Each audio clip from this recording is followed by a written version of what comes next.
Come to Mumbai. This is her first time in India, and we know her parents, Frank and Mrs. Frank, for a long time. Helen is a journalist and an activist also in Belgium, from Belgium. So, on your first trip to Mumbai, what do you find different? So many things. First of all, there are so many people, and it's a crazy city. Belgium is really quiet, and the streets are quiet. So here you have to watch around all the time, not to get run over by a taxi. So, yeah. You see a lot of good population, Yes, youth yes, size. yes. So, Helen, And you I see a hope for the future. We don't really have in Belgium anymore. you also see India to be a big market, Yeah, of course. I'm sure. thanks of to the that. population. Yes, yes. Fantastic. Helen is also a person who's into women empowerment, and we would like to ask her a few details about how do you do women empowerment in Belgium. Well, I think we had to fight for the laws to change. We had to fight to get to vote. We only get that in 1948, which is later than India.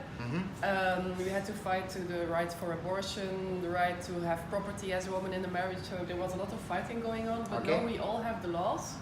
But that doesn't really mean anything. You need to create awareness about the position of the women, that they are equal to men, that they are equally intelligent, that they don't have to be the maid of the man in the marriage. So you need new narratives on what it means to be a woman, and we're still doing that in Belgium. So you had a few interactions with a very famous personality in India for women empowerment, Flavia Agnes, and what were your findings about how it happens in India? Well, I think the most interesting thing she said to me is that in India the laws are all fine. You can get a divorce because she works on abuse within marriages. So the laws are fine, you can get a divorce, but there's a big social stigma on being divorced, on being a woman without a man, and that has to change. And that's what she tries to do as well. She helps the women who want to get a divorce, but she also gives education on how you can manage your own finances, how you can be fine without a husband, things like that. And how is journalism in Belgium? How do you experience journalism in Belgium? Well, And what do you focus on as far as journalism is concerned? I focus on these feminist issues. I'm also a historian, so I always try to look at everything in a broader perspective, from where do things come from, what is the habits, the old habits, and how can we change them.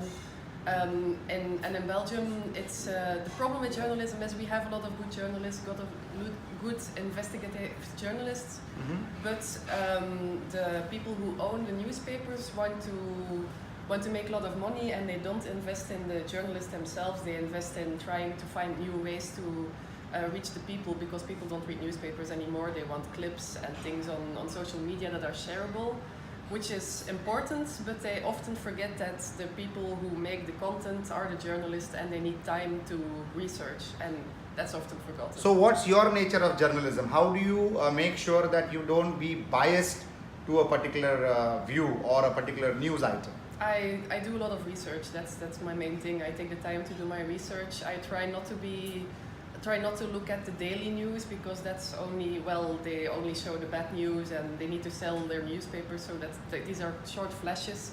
I ignore that and I go and research the long term. What do you mostly write on? Feminism, women's rights, art, but then mostly because when we look at art, we know the man who painted, the man who wrote, the man who composed music. There were a lot of women who did that too, but they are forgotten, so I try to dig them up and...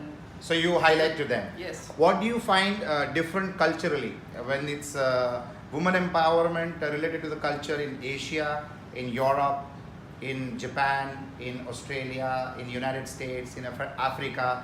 What has your research told you about women empowerment in these different segments of the world? Well, the thing is, a lot of things are actually the same. In every religion, there is a focus on women's bodies and how they are impure and how they should be managed. In every religion, they're all the same. And the biases are also the same. A woman is only good to be a wife and a mother and nothing else. You see that in every culture. It's just that the pace of change is different all over the world. And how do you see it changing? Well, not so good actually, because in America you have Trump, who doesn't really care about women's rights, as we all know. He's also very impolite towards women. In Brazil you have Duterte, who is a bit the same as Trump concerning women's rights. Even in the east of Europe, they are more conservative now than they were before, so they are taking back on women's rights. So I think you have to be careful always, because we in the West, we always think, oh, we're so advanced, we're ready, we're there, but we are not. Fantastic. So Helen, India is a world in a country. Every 200 kilometers that you travel in this country, you'll find different cultures, different food habits, different way of wearing their clothes. So I feel you can do a lot of research in this country and probably take the good news about India to the rest of the world. So do you plan to keep coming back over here again and backpacking and getting into the streets of Mumbai, getting into the villages of India and trying to explore this as a new world to you? Yes, I would like to pitch something to the newspaper I write about and come back and do some more in-depth research on the topics that interest me. And India also has got a variety of climates in different locations. We have got the hills and the sea and the valleys. I'll and bring a sweater. Absolutely. And you're currently at a very good time in Mumbai when it is so pleasant and cool and cold. So it's very rare to have that. So that's Helen for us all the way from Belgium. She is a very close family friend of our ex-chairman of Christian Chamber of Commerce and Industry, Mr. Henry Lobo, and that's her lovely parents there. In fact, Frank and his wife are known to us for quite some number of years, and we have also met them on our trip to Manchester. We look forward to meeting the family in Belgium very soon, and we look forward to welcoming you time and again to the wonderful country called India and to the magical city called Mumbai. Thank you. Thank you so much. Bye. Bye.